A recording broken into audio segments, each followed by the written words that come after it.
Welcome, everyone. My name is John May. I'm an assistant professor of architecture at Harvard GSD, where I'm also the area head in the history and philosophy of design and media. And it's my pleasure to introduce and host Metahaven today.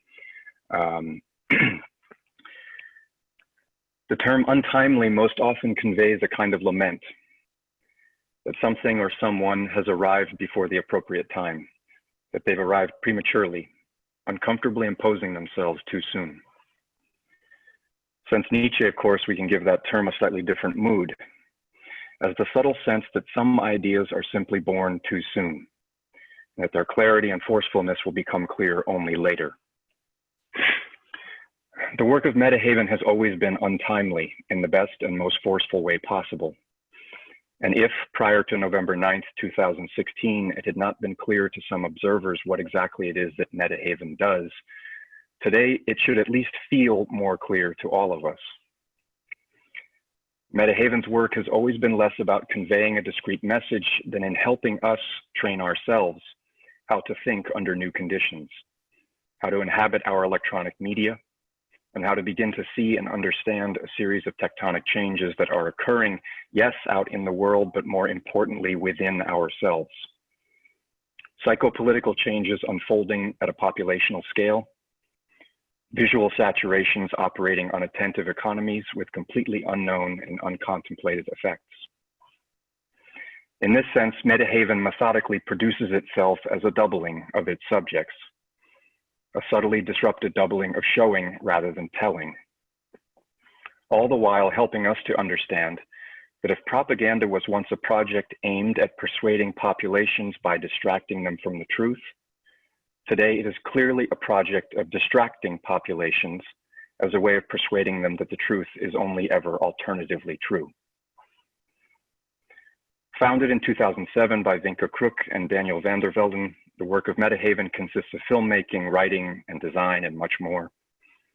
Films by Metahaven include The Sprawl, Propaganda About Propaganda, Information Skies, nominated for the 2017 European Film Awards, Hometown, Eurasia, Questions on Happiness, and the forthcoming Chaos Theory.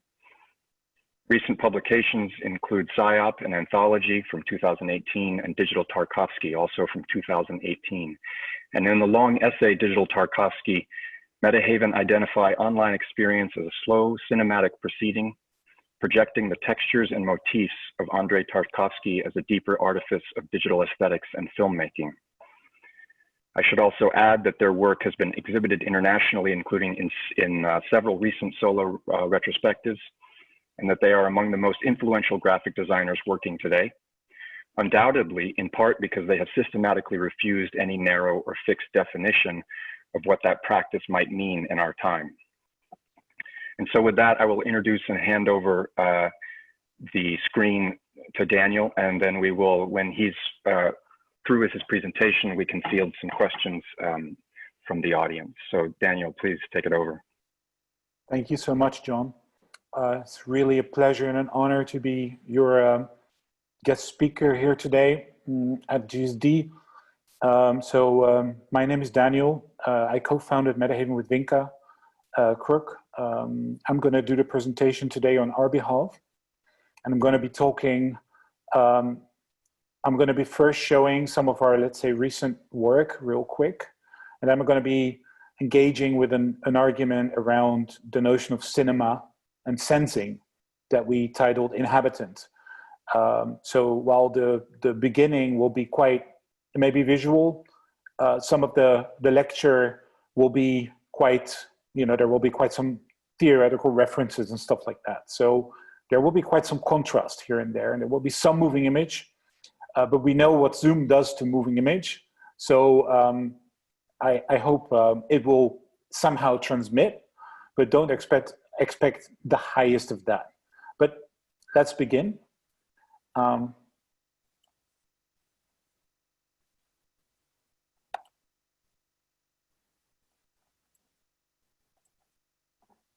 Right. So as John said, we come out of graphic design. Our origins were, however, not in let's say, commercial or mainstream graphic design, although we have done and are doing commercial work. We have been very interested in using graphic design as a vehicle for exploring all kinds of other trajectories than purely the design trajectory. And this development has also led to an interest in, filmmaking, writing, etc. Things that are adjacent to design, but are not necessarily purely design. And in that sense, we can say that if everything is designed, then nothing is design. So there is some kind of boundary, I guess, somewhere. But this work will that we're going to show now will definitely engage mostly with the notion of the moving image and the cinematic. So this is a still from a film from 2019, Electra, and this is another still from that same film. Most of these films are realized as installation works, meaning that they're not meant to be watched in the cinema, and they're also often not online, but they are part of specific situations that the viewer is in. And sometimes these situations get, these installations get quite immersive, I should say. For example, here's the installation for the 2018 film Eurasia, which features this large, carpet that the audience, can sit on, and they can sort of kind of like create their own viewing experience by walking in and out or seeing the film twice or things like that. So these are possibilities that are really part of the affordance of space, but not so much part of the affordance of the cinema as in the movie theater. But in that sense, we're interested in that more expanded idea of, or that expanded notion of cinema, rather than, let's say, the sitting in it like in a movie theater and watching a film. And there we go. So this is still Eurasia. Right. So these films are shot as combinations of, found footage, archival footage, in this case, mostly from YouTube. And we'll talk about YouTube later. Also our own sort of cinematic sequences that we create, also animation sequences that we create, things like that. So there's always a kind of almost a clash of different types of footage happening in these more documentary type of film works that are actually not, they're documentaries, but they're heavily fictionalized documentaries. And the notion of the shoot or the film shoot, although we're quite critical of that word shoot because it's quite aggressive, but there is something about filming that is not quite like designing something on a computer screen, because you create, as it were, a situation in which you control some parts, but you certainly don't control every movement, every sort of way that the light falls, the way that an actor might act. And this interplay between what you create and plan and what events are bringing is very interesting to us. So that's why we love film shoots, and we love the interplay between control and letting go of control. So these are from Eurasia. Then there is also films that are created not so much as assemblages of footage or assemblages of media narratives, but much more narratives that are written first as a kind of poetic text. John was referring to changes inside of ourselves. This is quite interesting and quite important to us, and writing is one way to bring that out. So a film like Hometown, for example, is really based on the idea of a text that somehow may change during the process, but it will end up somehow as structuring the film and structuring the narrative and the dialogue of the characters. So you can say that there's a space in between poetic filmmaking and narrative filmmaking that these films explore, but they do that in the setting of installation work again. So that's quite quite interesting to us. Also the combination between more like cinematic layering on the one hand and cinematic, footage, and then maybe animation as well. So Hometown from 2018 is a combination of that, and we'll talk a little bit more about that narrative later on, but it's just to show you the way that we use media and the way that we use image in what we do. We also create textile works, and the interesting thing about the connect is there's a lot of connection between film work or moving image work and textile works, and so processes like weaving, or embroidery are interesting to us as well, and the objects that they create. So these are two pieces from a series called Arrows that we did earlier this year. And in previous sort of stages of our work, we've also engaged with more, let's say, fashion-like items. But for now, we're interested in this more slightly rougher, slightly more, kind of like textured feel to these works. There's often elements of picture, but also abstraction, one could say. And there's of course a deep relationship here with graphic design, but also with drawing. And I would say mostly with dreaming. This has been something that's important in our work since the very beginning. And different production techniques. Sometimes we love to work with sort of internet-based, services that just, kind of like weave what you do, and you're never going to know how it's looking. Sometimes we love to be much more involved in a kind of crafts relationship. This one's called Now You Know You Now from last year, and there's also Mise en Anthropocène, also from last year. So this is an example of how this visual language that we love to create can kind of proliferate across media. Two more from Arrows. There's a lot to be said about the one on the right, which is sort of like fictionalized kind of map of Europe and part of Asia, but we won't go into that, but there's a relationship with the film, obviously. Information Skies, a film from 2016, also a combination of live action and animation, a film that engages with a kind of inner condition, maybe, of this sort of like regimes of information, and how it leads to the belief in a kind of almost like a customized truth. That's the drama that these actors are going through in the film. We also still love Ink. So this is a recent screen print, currently in Gothenburg in Sweden. And the new film, Chaos Theory, one of 3 new films that we're working on, and this one is the farthest of those 3. It's an entirely fictional narrative, again, based on a poem or a poetic dialogue almost between a child and an adult. And the film is about an extended type of parenthood, in a way. And it engages with notions of cinema that will also be discussed in a little bit when we start the actual talk. So these are stills. It's all still in the works and still in editing stage. Chaos Theory. So with that being said, let's start, or let's continue rather. I wanted to start with talking about last April.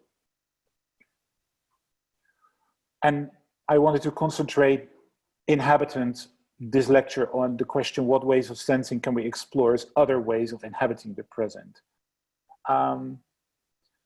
Last April, we went out on bicycles and followed the blossoms.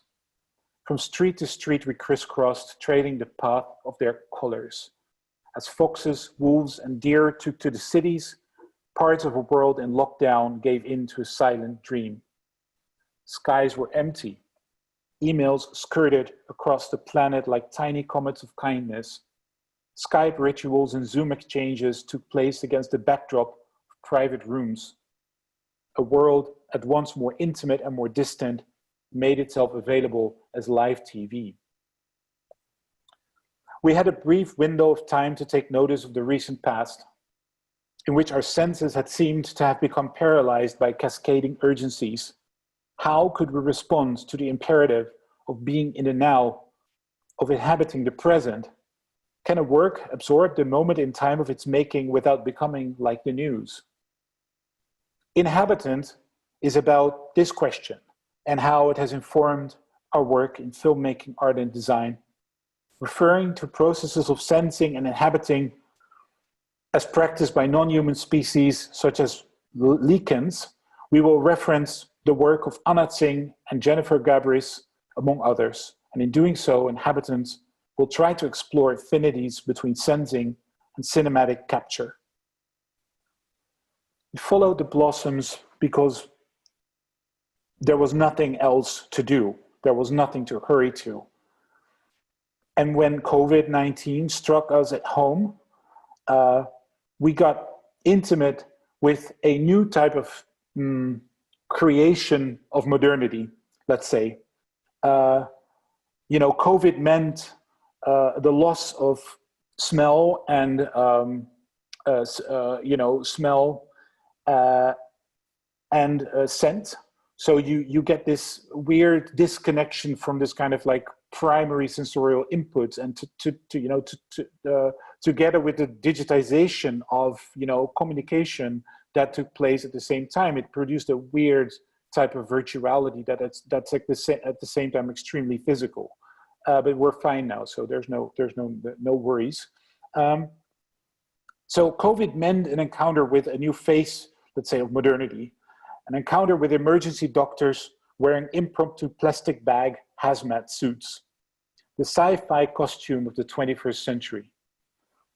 This was still April, about a month before the British Prime Minister Boris Johnson would announce Britain's world-beating tracing system, a similarly hilarious proposition as these hazmat suits. The observation here is not just one about, let's say, that the system is failing. It is one about everyday incongruities between form and content. How do we interpret these precarious, threadbare plastic covers in the context of art, design, and film, and their imperatives to be in, report on, or even absorb the now? In other words, what kind of design object are we dealing with here? What kind of like lo-fi science fiction are we dealing with here? In our essay, Digital Tarkovsky, we've written about Andrei Tarkovsky's precise lo-fi sci-fi. When preparing his 1979 film Stalker, Tarkovsky in retrospect took issue with his preceding film Solaris, which had featured a stage set that resembled a spaceship. And unfortunately, Tarkovsky said, the science fiction element in Solaris was too prominent and became a distraction. The rockets and space stations were interesting to construct. But it seems to me now that the idea of the film would have stood out more vividly and boldly had we managed to dispense with these things altogether. I think that a reality to which an artist is drawn as a means of saying what they have to about the world must, if you will forgive the tautology, be real in itself. In other words, understood by a person familiar to them since their childhood. So there's a weird connection here. Like he wanted to make, Solaris had this, spaceship, this kind of attempt to make real sci-fi. And when we look at the trash bag hazmat suits, we have this failed sci-fi. We have the lo-fi sci-fi that we actually get versus the high-tech one that we expected to get, since we also have things like iPhones and Teslas. And it is through this inconsistency, though its time being out of joint, that Tarkovsky's intrinsical reality reveals itself. A highly qualified yet barely prepared medical personnel rushes to our care, sporting a most unconvincing parody of science fictional futurity, safety goggles from the Home Depot, and throwaway plastic covers on top of their stone-washed jeans. And since we first began making work as graphic designers, our methodology, if there was one, consisted of the deployment of design objects as sponges for their outsides, for their realities. Instead of emboldening an inner original, some sort of inalienable principle, text or origin story, these sponge objects functioned as vessels that began to contain their opposites, their others, and their fictions. For us, this was a way of following an imperative of being in the now of the everyday in 2004.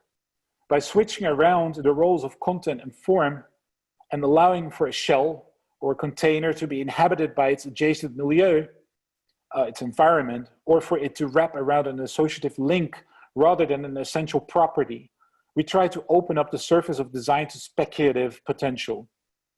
In spite of the fact that we allowed ourselves the privilege of deviating from graphic design's ironclad calling to respond only to pre-formulated problems, the resultant experiments and outcomes were precarious. In her essay, The Mirror of the Network, which was a theoretical exploration written alongside some of our early work in the book On Corporate Identity in 2010, Marina Vishmead argued that putative polarities, market and state, network and state, are not replacing one another, but operate at ever more intricate levels of mutual involution, which sees the credibility of form hollowed out. This is a hollowing out that does not so much disable this credibility as enhance its flexibility, allow it to become more operative. Some of these early involutions, our own work, included sort of involutions between state, market, and network that existed in that early project, or the Sealand Identity Project, which entirely consisted of JPEGs that should never have been printed, in fact. But at the time of working on this, we found a similar dynamics to exist in the design phenomena in the frozen conflict area of Transnistria. That's an area between Moldova and Ukraine. In the dynamics quite similar to the Home Depot plastic bag hazmat suit. In the case of Transnistria, these are realized through the simultaneous upkeep of two mutually inhabitant visual regimes, those of state and market. And here's an example of that iconography, or that visual world. Transnistria, an unrecognized country, has preserved its Soviet Union state insignia and iconographies and uses them to run but a shell of a state. Transnistria is legally part of Moldova, but de facto is an autonomous strip of territory with strong cultural, political, financial, and military links to Russia. Since the early 1990s, it sports a continuation of a Soviet system in mutual symbiosis with a private corporation called Sheriff, the activities of which are entwined with almost every area of Transnistrian life. The company's branches include supermarkets, gas stations, a football team, a television channel, and mobile telecommunications.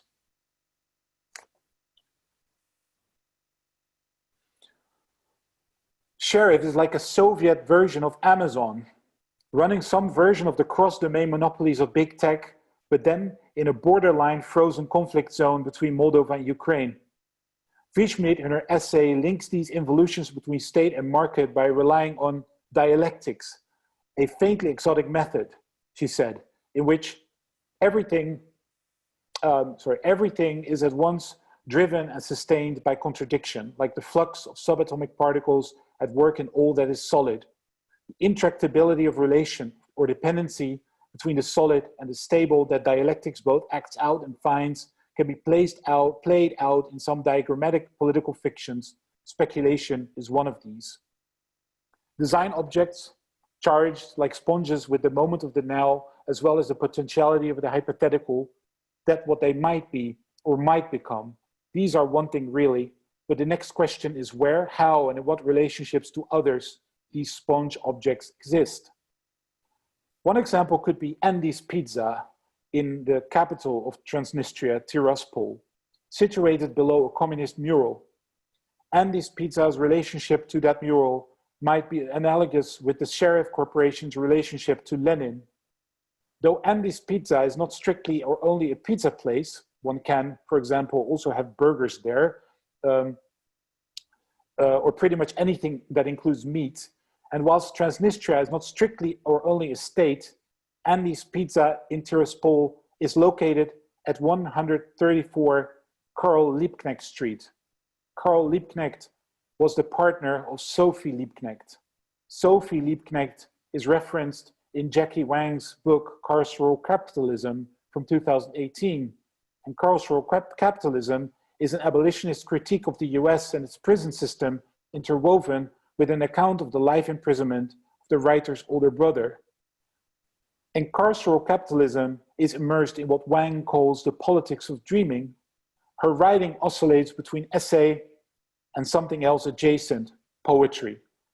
Her dreaming brings about a state in which the prison's concrete walls cease to hold power.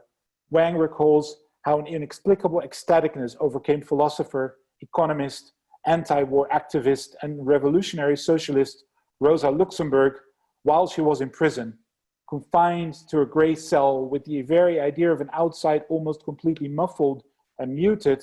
Luxemburg wrote to Sophie Liebknecht that my heart is racing with an incomprehensible, unfamiliar inner joy, as though I were walking across a flowering meadow in radiant sunshine. So Andy's Pizza in Tiraspol is adjacent to carceral capitalism. That was the method that we used of linking one thing to another. The connection here runs from Andy's Pizza to Ulica Karl Liebknecht to Sophie Liebknecht via Rosa Luxemburg to Jackie Wang. The same would be the case for other Liebknecht streets, such as the ones in Berlin and Leipzig, but then we would not have Andy's Pizza. Now, just to briefly circle back to the early example of the plastic bag, hazmat suit, and sheriff, the Amazon.com of Transnistria coexisting with, and in a sense through, the place's Stalinist iconographies, what these appearances seem to have in common is precisely not their solidity, but their precarity. Nothing behind or about these appearances is in any way certain or set in stone. Everything relies on promises that were already broken more than once. The precarity is also self-evident in these visuals being partly exaggerated, partly cartoonish copies of versions living in other places and times. Indeed, in Sheriff, the fresh arrival of capitalism is not for a moment heralded as a new beginning, but from the outset, it's a cartoonish simulacrum of US power, with the sheriff's star. There's an analogy with financial speculation here, in which a product performs its function based on derivative referential logics that tend to collapse once these referential stores of value are asked to deliver on their promise. In spite of the emancipatory potential of the simulacrum, at a certain point its content might get so thinned out and its actual message so mumbled that nothing remains but an algorithmic mess. A mess of code, that is, which resurrects its own noteworthiness by having become too uneventful to be even watchable. And there's a spectacle to that too, and to its precarity or carelessness, even though or precisely because it probably was meant to be watched by machines. The following YouTube advertisement for a Tiraspol branch of Megapolis, a home furnishings and hardware franchise, is set to the kind of algorithmically generated non-music with mumbling vocals that we know only from elevators in mid-range budget luxury hotels and midnight radios in taxis with seats so soft and deep that we disappear in them, fainting to the smell of the magic tree or Wunderbaum that's dangling from the taxi's rear view mirror. A music designed to never stop, a kind of music that Spotify deploys via automated playlists to thin out its revenue to artists. The most remarkable thing about this video is that it uses swipes and dissolves and page turns and other transitional effects to always arrive again at the same photo, the same Megapolis branch, which on closer inspection reveals the photographer, the cars and the buildings on the opposite side of Shevchenka Street in Tiraspol, all reflected in the store's glass facade. An additional thing to notice from the video is that this store, weirdly, appears to only sell doors.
Flatten the curve was to COVID-19 what the cover of Joy Division's Unknown Pleasures was to 1979.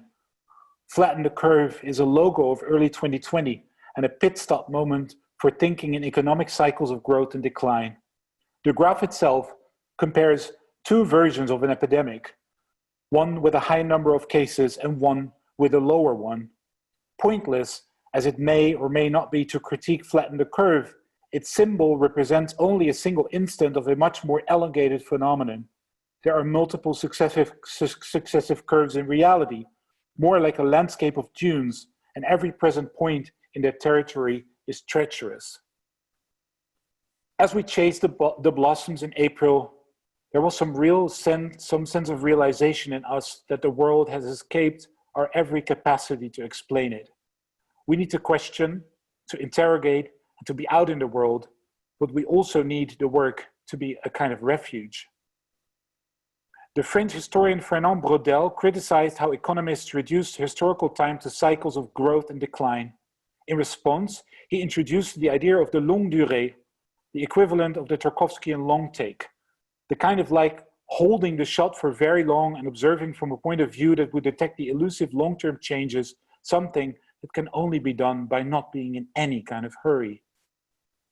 According to Braudel, the dominant tendency among historians was to be focused on the short term as opposed to the longue durée. And this focus was on the short term. He argued that this focus on the short term had been au bénéfice de l'histoire économique et sociale et au détriment de l'histoire politique. It had been to the benefit of economic and social history, but to the detriment of political history. Indeed, the political effects of COVID were initially mistaken for a return to competence and science, but the pandemic's almost immediate backlash empowered a neo-medieval coalition of far-right white supremacists, 5G conspiracy prophets, yellow vests, eugenicists, armed militias, and flat earth occultists. The populist, racist, and neo-fascist ideologies that these groups espouse have had design tailwind through the particular advantages offered to them by digital software platforms, less characterized by the classic repertoires of state propaganda and more by the state or otherwise sponsored involution of walled garden closed worlds on Facebook, YouTube, WhatsApp, Discord, and Telegram. The platforms allow for the fostering of a constant phantasmagoria of hate, which cuts away from reality. But its effects, all the same, are real and physical, amounting to violence unleashed on people of color and marginalized communities. Fundamentally at work are two universalizing logics of the computational megastructure. First, the scalable closed world, in which a parallel present is created that is immersive to its followers, and second, the feed, in which successive materials are presented in ways that are constant, seem inevitable, and yet instill the need for always more. As Rob Horning recently wrote about the notion of the feed, quote, "The encounter by design is never completed, fulfilled. You are stabilized by the feed as someone who needs to keep looking for more and who is irreparably lacking." So the making of research as a self-conscious art genre risks itself constantly being evaporated by the feed. The explanatory time lapse towards the next moment of hyperintensity has just made one forget the previous one, chasing ever cascading moments of crisis.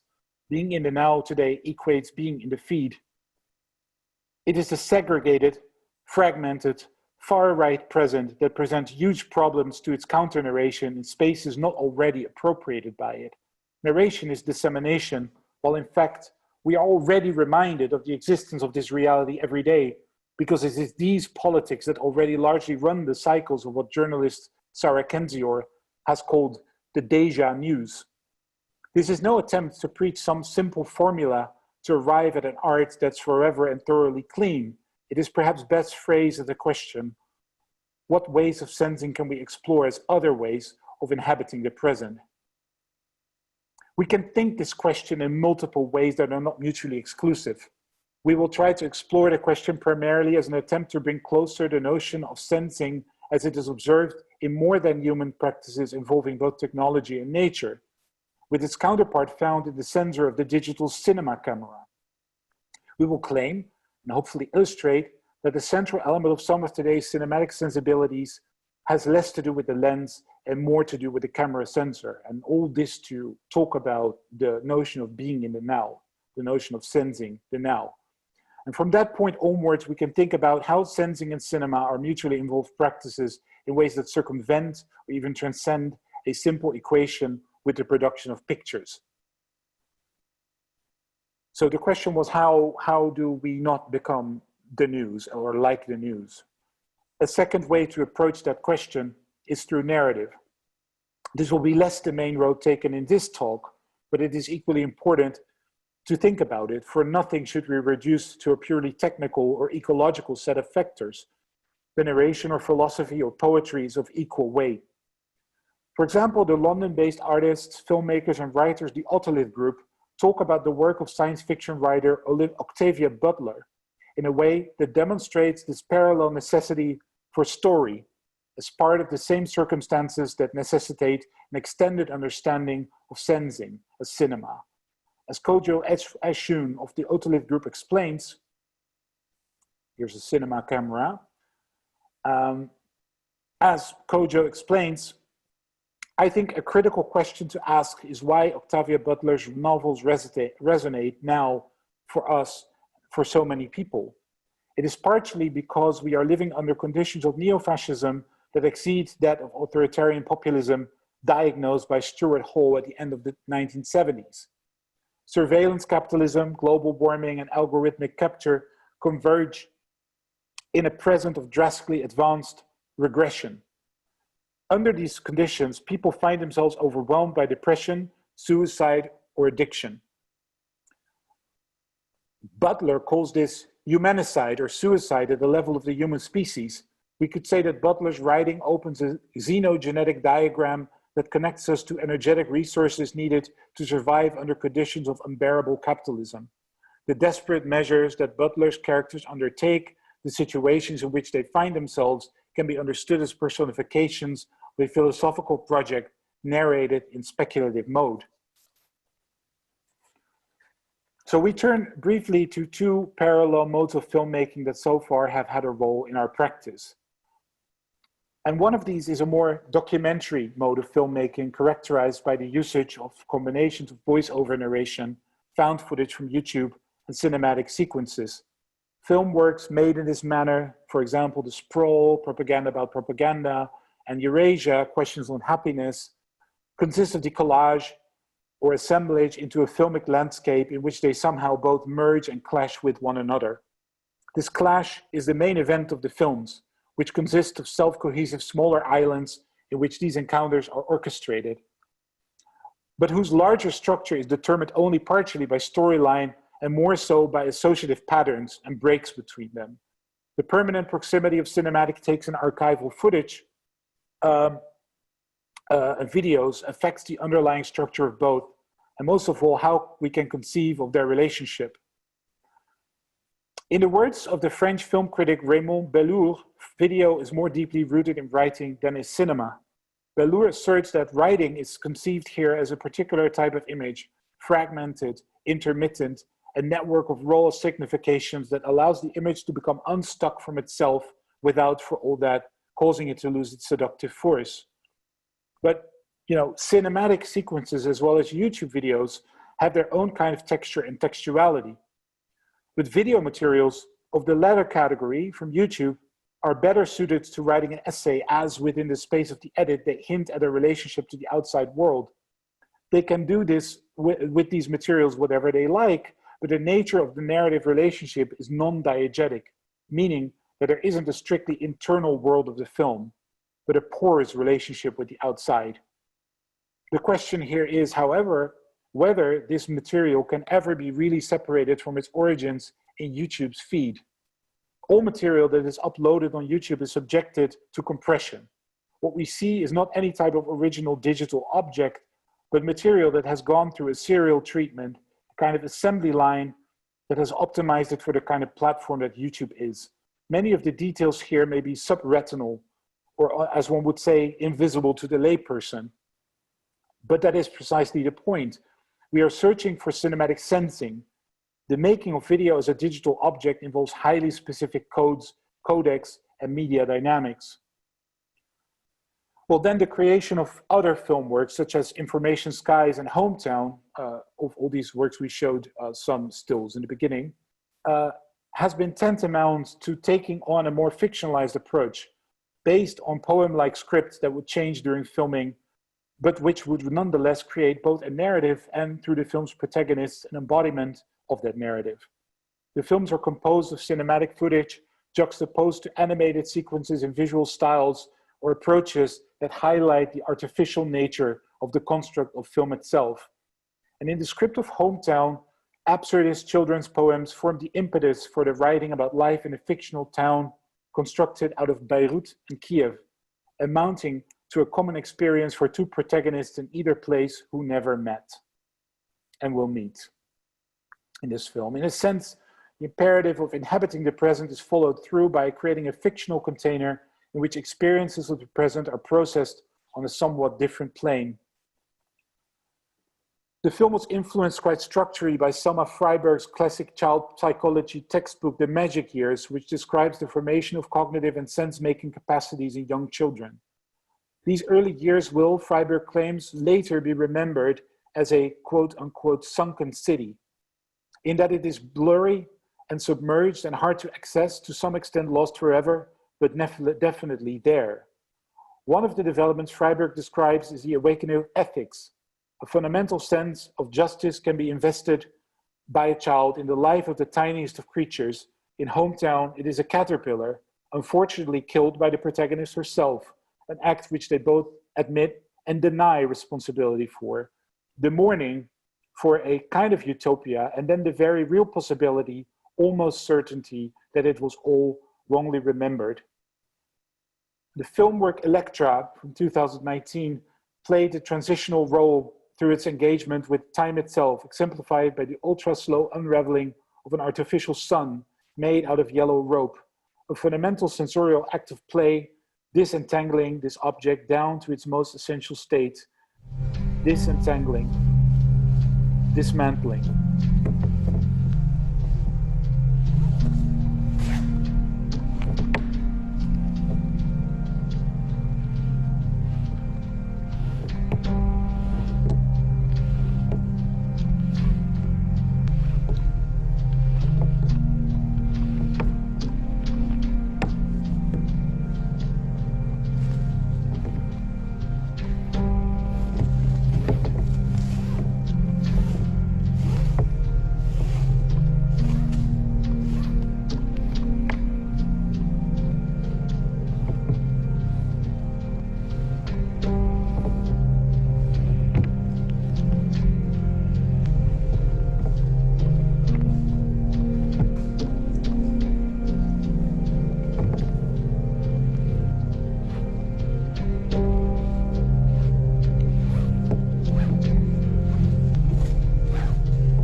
Meaning, in a cinematic sense, by the way, the music is by Carolys Coverdale from her 2017 album Song Grafts. Meaning, in a cinematic sense, can be fully intrinsic, embodied materially within a film's entities and objects and a digital object that results from the filming.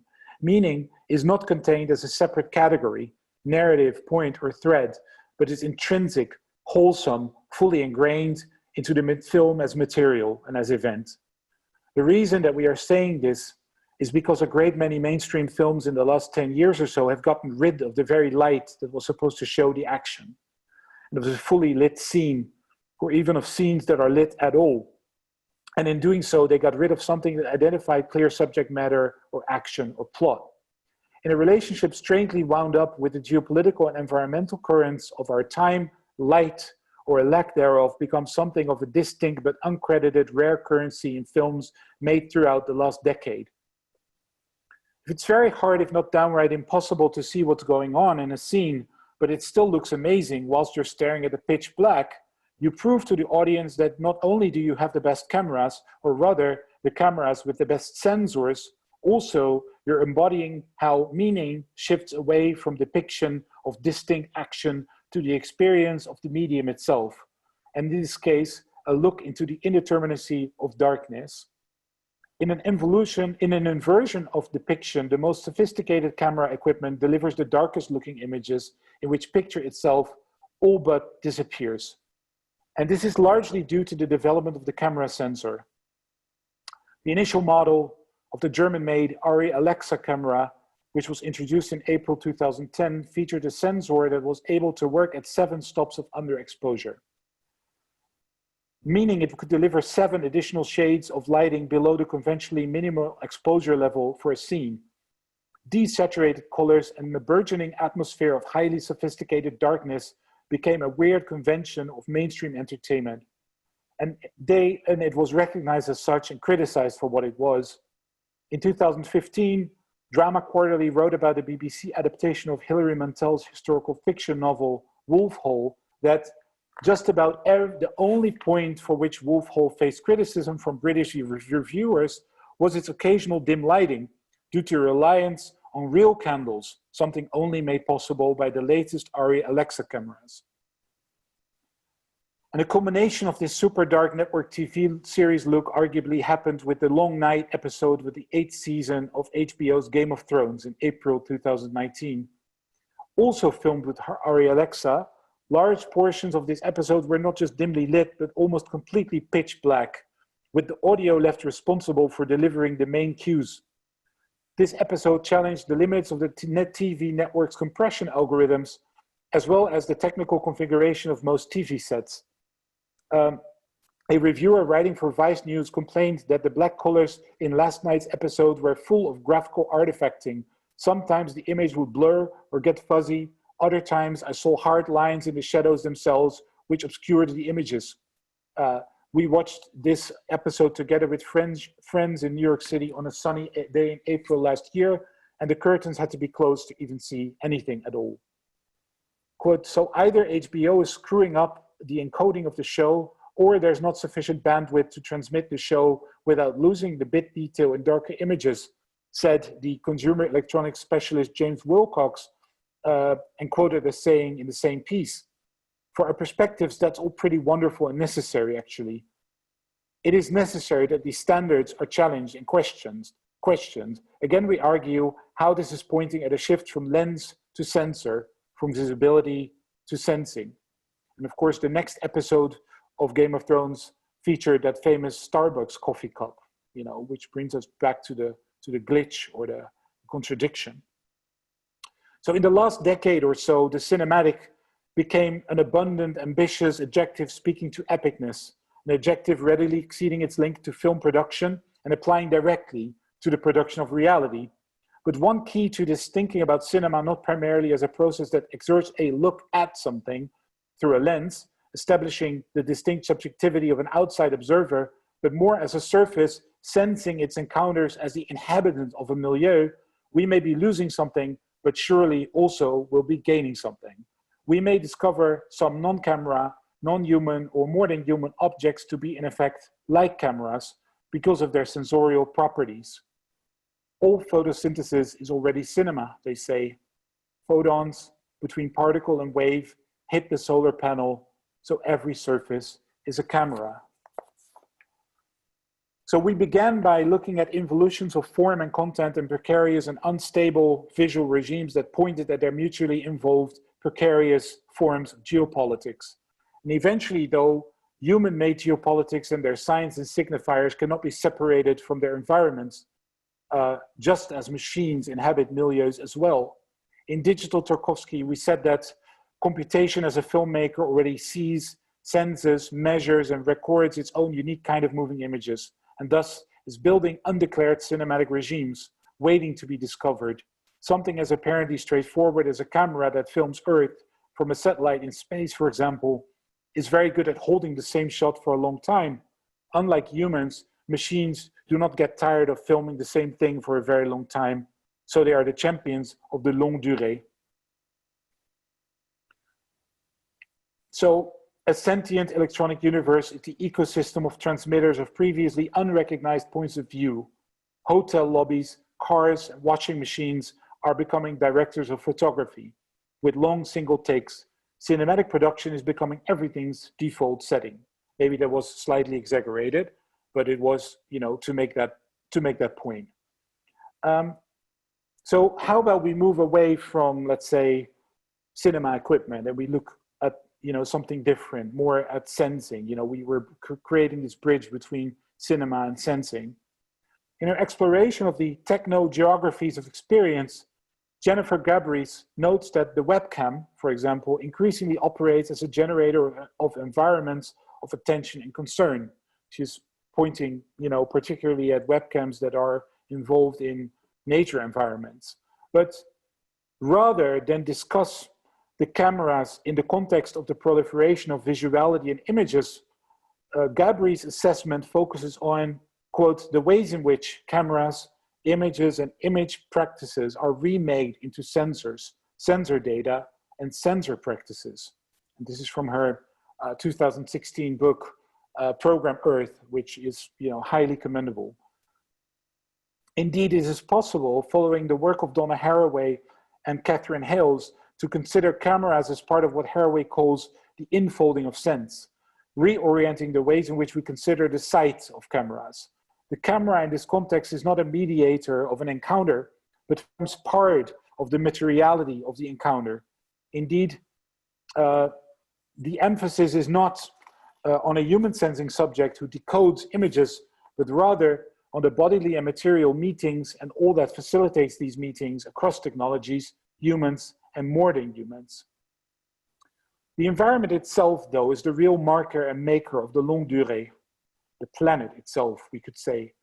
The anthropologist Anna Tsing, resisting pastoral or restorative interpretations of environmental collapse to seek instead for the richness of questions that involve the possibility of life in post-capitalist ruins, has asked, what if our time is right for sensing precarity? What if precarity, indeterminacy, and what we imagine as trivial are the center of the systematicity that we seek? And in singling out the necessity of transformative encounter, Tsing proposes the arts of noticing, arguing that telling stories of landscape requires getting to know the inhabitants of the landscape, human and not human. Tsing's book, The Mushroom at the End of the World from 2015, reflects this quest by being a composite of stories built through layered, disparate practices of knowing and being. And in the components, if the components clash with each other, this only enlarges what such stories can do. Now, again, it's possible to construct a common arch between cinematic and sensing practices by tracing the role of the sensor itself within both the immediately visceral reality of its milieu, as well as the philosophical, narrative, and poetic implications that sensing carries, going beyond that violent metaphor at the heart of filming, which is the shoot. Sensors don't shoot. They inhale, exhale, transform with, inhabit, and exhabit. One of the cinematic entities for which this is quite tangible are lichens. Lichens, writes Jennifer Gabrys, challenge the very definition of a species. They are often grouped with plants, but they are not actually plants. Lichens are symbiotic associations of algae, fungi, and cyanobacteria. They trouble the classification of organisms, writes Gabrys. Lichens defy categories, living on the surface of trees and rocks, but lichens are remarkable not only for their structure, they're also environmental sensors. Lichens are sensitive to common air pollutants and heavy metals. Their presence or absence in environments, as well as health and morphology, can indicate the quality of air, soil, and water. Bioindication through lichens is a specific way in which to understand the ongoing material effects and accumulations of environmental pollutants, especially as they influence the distribution and prevalence of organisms.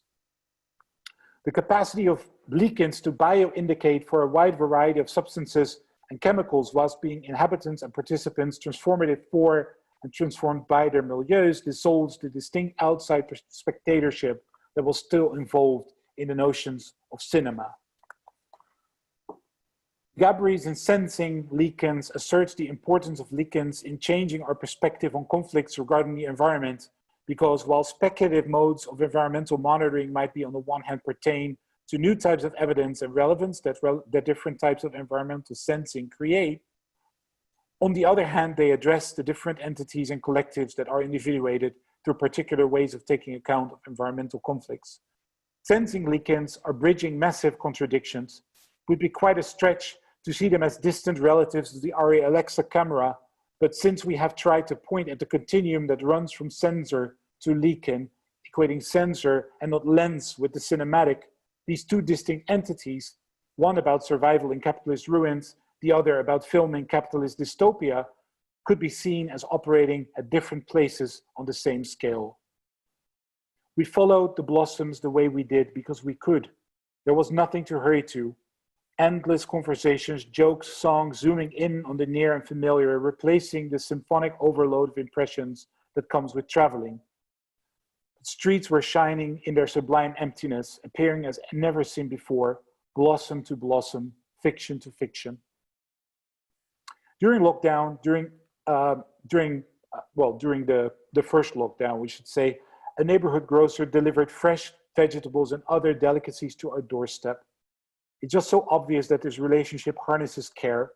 It's a transactional, and yet precisely because it works through all the contradiction of reality, it arrives with an unusual emotional charge, sustenance itself, and especially sustenance during lockdown. We send them a shopping list via WhatsApp direct message. Rames replies, usually within 30 seconds after receiving the message, toppie. This is a somewhat cross-cultural expression in the Netherlands, indicating that all is good, but more than that, that all is good enthusiastically. After getting the orders from the store, he prompts our electronic payment, which we do. Whether or not the payment has been made, Rames sets off in his black Mercedes van with the groceries, and we greet each other at the door that's half closed. We thank Rames, his siblings, and their mom, Sevda, for what they are and have been doing for us. The words are hard to find, but they have to do with a miracle, a network, a connection that links us like mushrooms to a common core. Jackie Wang wrote a poem dedicated to a delivery driver in the Chinese city of Wuhan. Inside the barricaded city of Wuhan, a courier loads up his scooter at dawn, sporting a bright blue hippo tee. Mr. Zhang crisscrosses the desolate streets, and the people are nicer to the snubbed delivery driver. And as the saying goes, man's words are kind when death is close. Some of the words from Wang's poem have been inspired by an article about delivery driver Zhang Sai that appeared in the New York Times. You can find that article in the New York Times. The takeout worker is the care takeout worker, sustenance, of inhabitation, possessing a patchy lack of any political ideological purity because of their entanglement with the world as is, not as would be. Their entanglement with the tangled mess that we cannot walk away from. Jackie Wang has a keen eye for the contradictions inscribed within the situation as she veers away into its emotional logistics in which the fleet of Alibaba keeps capitalism's arteries moving apace to meet the panicked city's needs. The different forms bear witness to one another and become implicated in one another. They collaborate.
Okay, Daniel, thank you so much.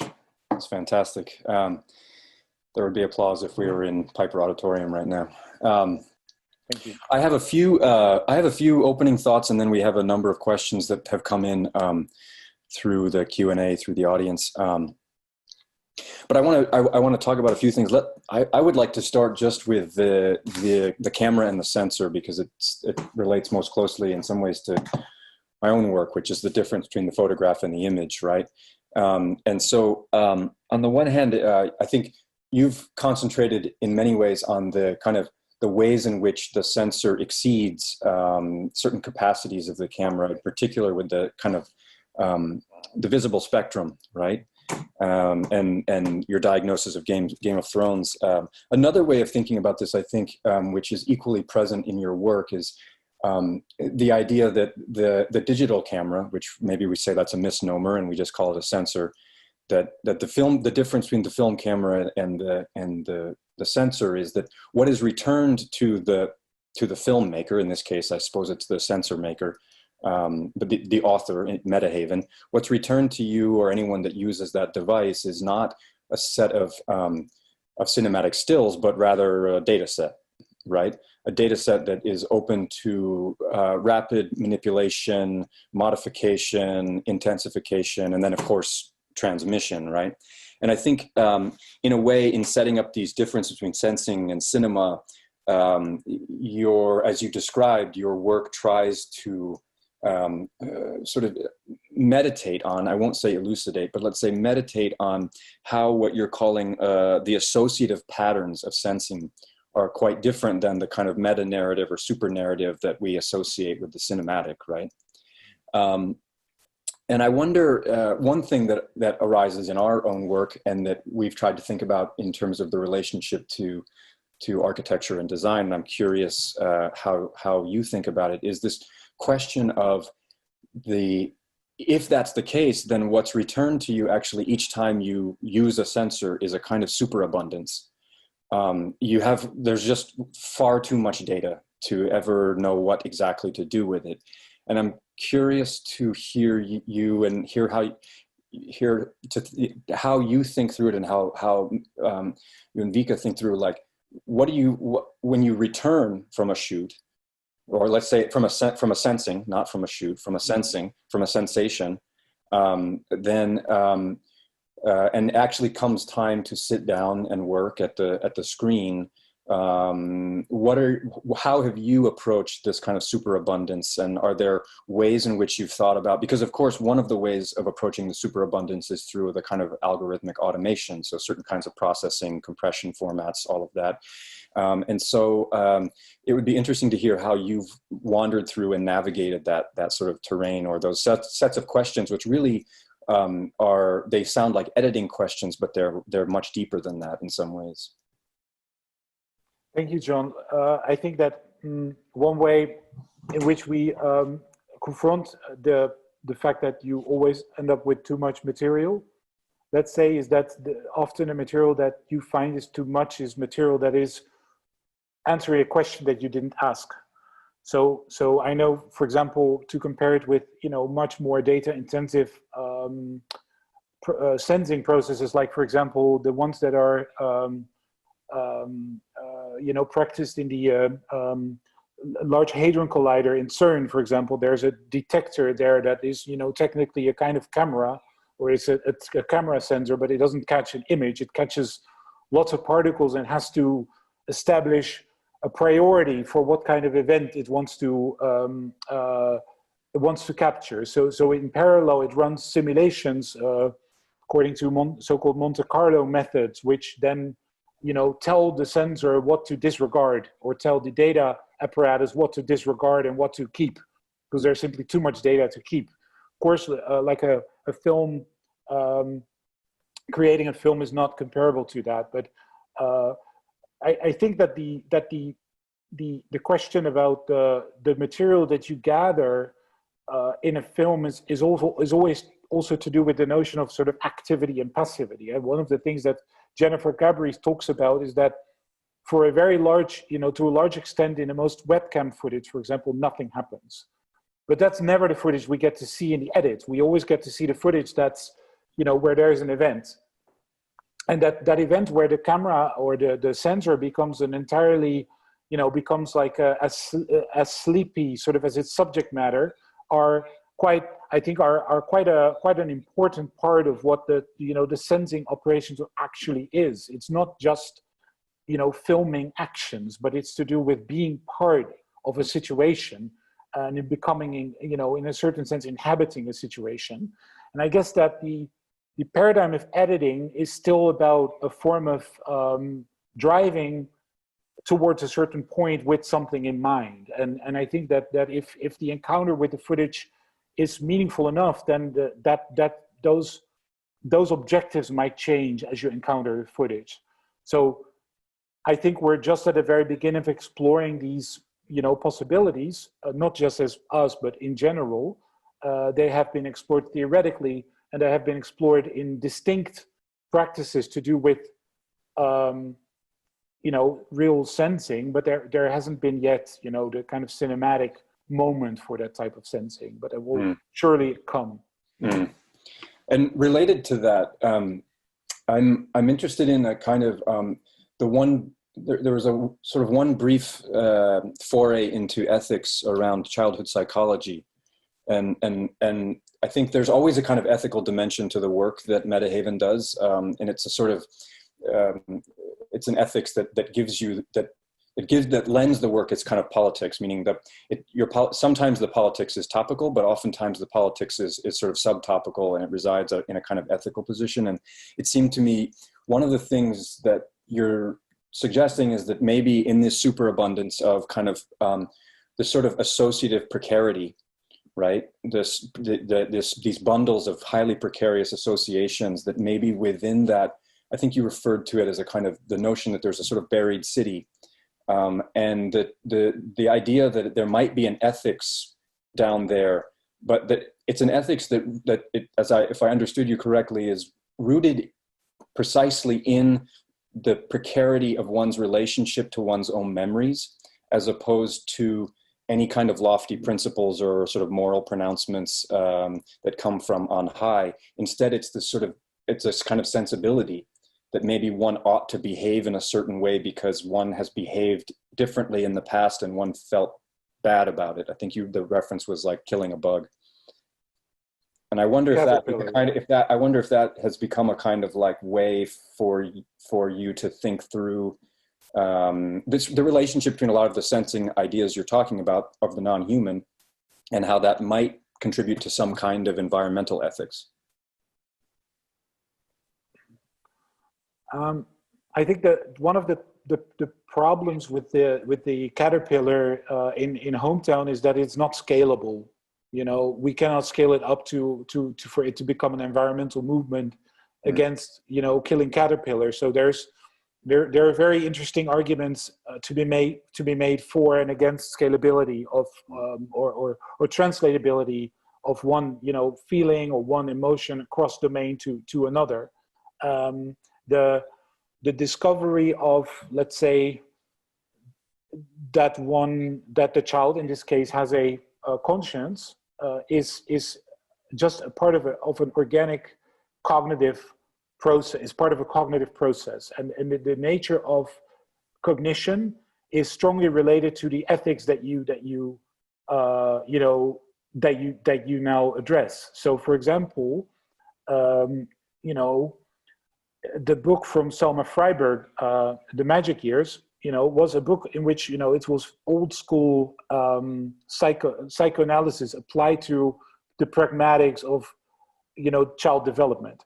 And in that old school, psychoanalysis, it still had a relatively gendered view on people, for example, a relatively binary view on people. That is something that is surely not part of the natural order, but it's something that is very culturalized. It's something that's very taught.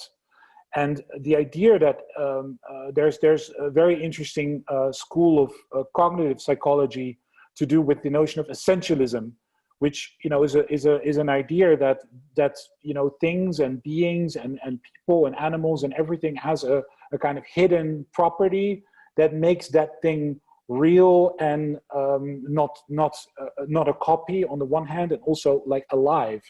And it's interesting, to see how long-term changes in the notion of essentialism might affect the notion of, let's say, for example, thinking in binaries, whether we can actually move away from that, or whether the moving away from that registers on that cognitive domain. And we're very interested in linking those types of questions to the making of images and the creation of, let's say, narratives, because these types of questions can go under the skin with ourselves, but also with, some of the viewers, at least. This is something that eventually, sooner or later, we'll get to talk about those types of fundamental things, the memories from, or not the memories, but the way in which, we become who we are. Those are questions that we are all, on some level involved with.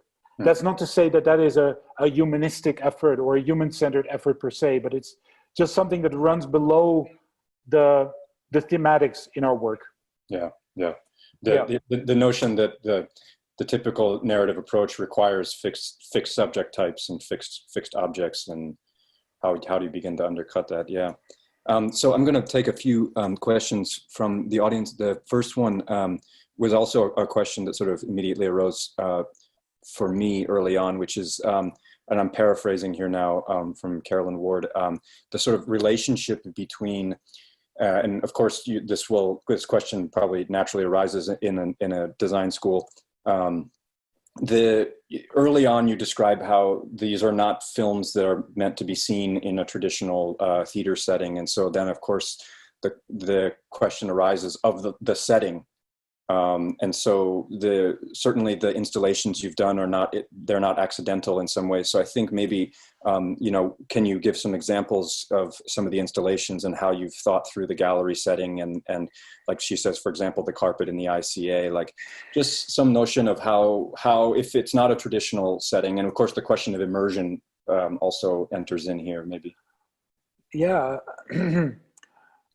Well, I mean, obviously we are also, like everyone else, subject to considerations of budget, physical possibilities and all those other things that may or may not limit what you can do with an installation. And not every installation needs to be gigantic in order to be successful or immersive. I don't think, in fact, that immersion has anything to do with size. I think immersion is more a psychological state than actually, we're not interested in overwhelming viewers with like something that's basically just super large. And on the other hand, we have shown work in movie theaters and film festivals and things like that. And it is just that the setting in a movie theater leads one to expect a linear narrative. There is just something about that setting that sort of like enforces that expectation. And installations do have possibilities that go beyond that. To do with non-linearity. They have some tolerance for the outside world. The space in which a work is seen does not need to be, completely isolated from outside. So there is a relationship with other things that are going on, which may or may not make the viewing experience a little bit more chaotic, but you're placing the work sort of much more in some sort of shared reality in our experience. And I think that the way that we dealt with it, like obviously making these carpets is incredibly fun.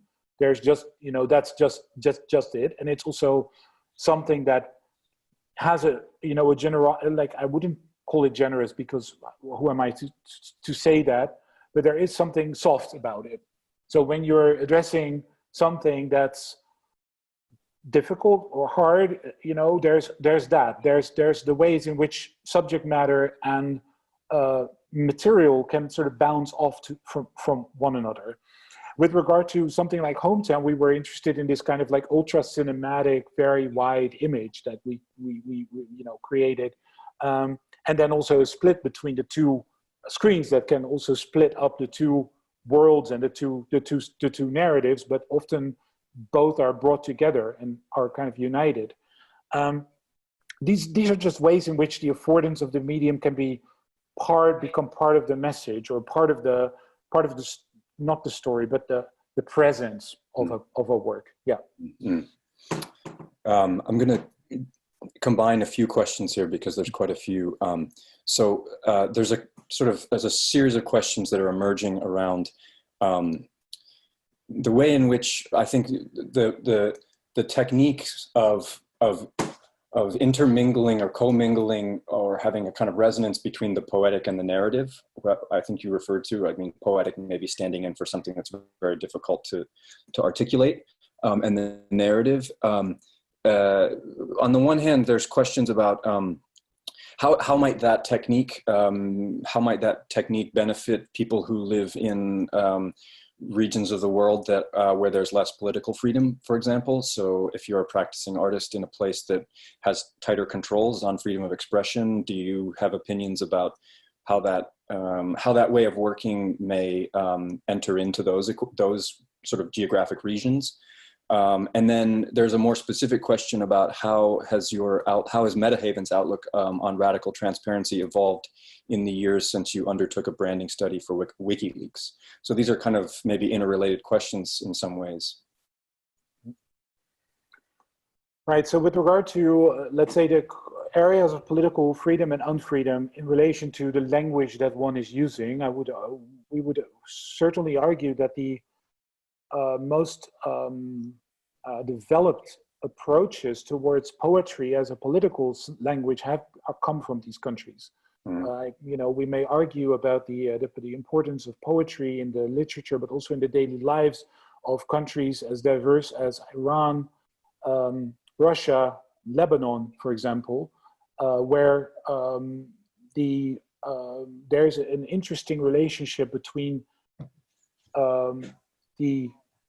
let's say the world that knowing a poem together, or knowing a poem, the intertextuality of knowing the poem, knowing a certain poetry creates between people, and the refuge that a poem can give, and the way in which it can use a language that cannot be appropriated for power purposes. So there is ways in which, like we've been studying for some years already, a bunch of poets who worked in the early years of the Soviet Union, who were regularly persecuted.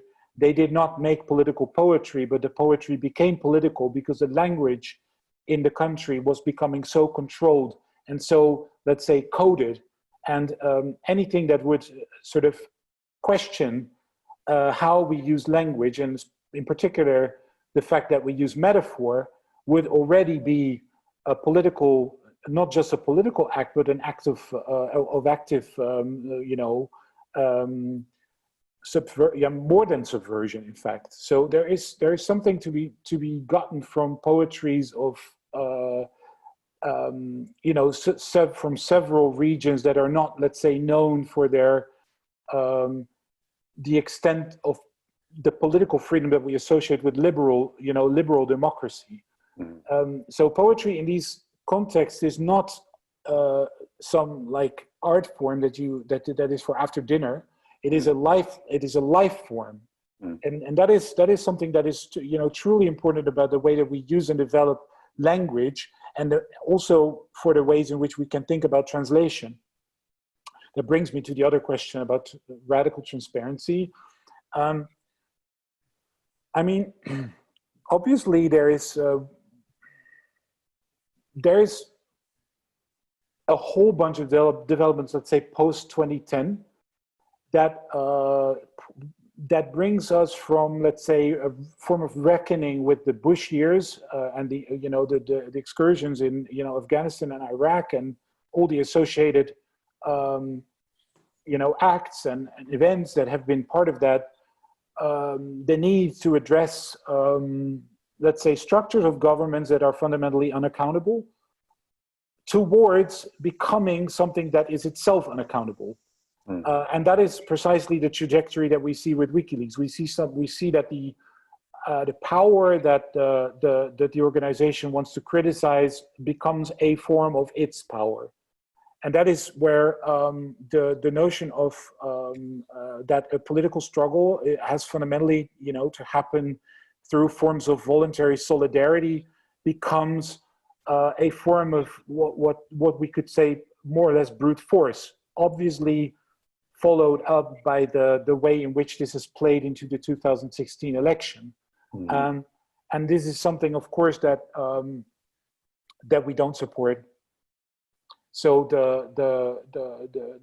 this has also made us more reluctant to embrace explicitly political or explicitly radical projects of that type that have a universalizing logic, this time of transparency behind it, because those projects will, run into insurmountable contradictions that are just to do with the objectives and the scale. So there is something here that we really where we really changed in our, let's say, position with regard to these practices.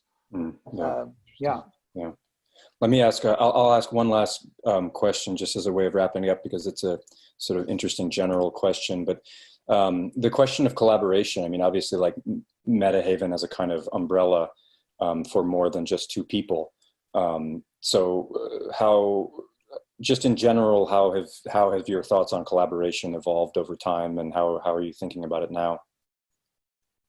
So we are currently so it's Vinka and me, obviously, and there's at the moment one more person deeply involved with Metahaven. So it's like 3 people now, and it's the collective is essentially, I mean, 2 people. But the reason that we call it the collective is also that we don't want to call it a studio. So there is something that just makes the studio, the collective, a nicer name. And then we collaborate with several other people. I think most principally with composers and musicians. We talked about Carolus Coverdale. The music for Chaos Theory is written by Gabrys, a artist from Lithuania. And there has been collaborations, notably with Holly Herndon and Matt Dryhurst, on that have taken several, led to several projects and taken several years.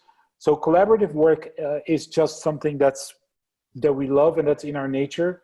But there is also an inflation of the word of collaborative, in the sense that there is what one has to agree on is the terms of the collaboration. That is something that is quite crucial. There is not just that sort of hey, let's collaborate, but let's talk about ways in which forms of labor that we do with one another and for one another are or are not beneficial to both sides and to the whole. So this also involves the question of doing work for free, for example, which we still do for some people, but we do it only for certain projects. I think that working with musicians has been the most eye-opening part of what we've done in the last sort of 6 years, is this idea that that emotion and time are so part of what you do. And also the fact or the idea that cinema, filmmaking, moving image, and perhaps music, also poetry, other several adjacent forms may all be part of the same art form, or maybe slowly becoming the same art form in the longer term. Yeah, great. Yeah. I'm going to wrap up. Daniel, thank you so much for your time. And thank you so much. We wish it had been under our normal conditions, but when it's safe to do so, we will be sure to have you and Vinka come visit the GSD in person and continue the conversation. So thank you again for your time, and we wish you the best. I want to thank everybody, also the organizers, Paige, Kat, Matthew, and of course you and your partner, for the invitation and for everything. Basically, it's been really a pleasure. And thank the audience, of course. We'll talk again soon. Thanks, Daniel. Yeah, thank you. Bye. Best.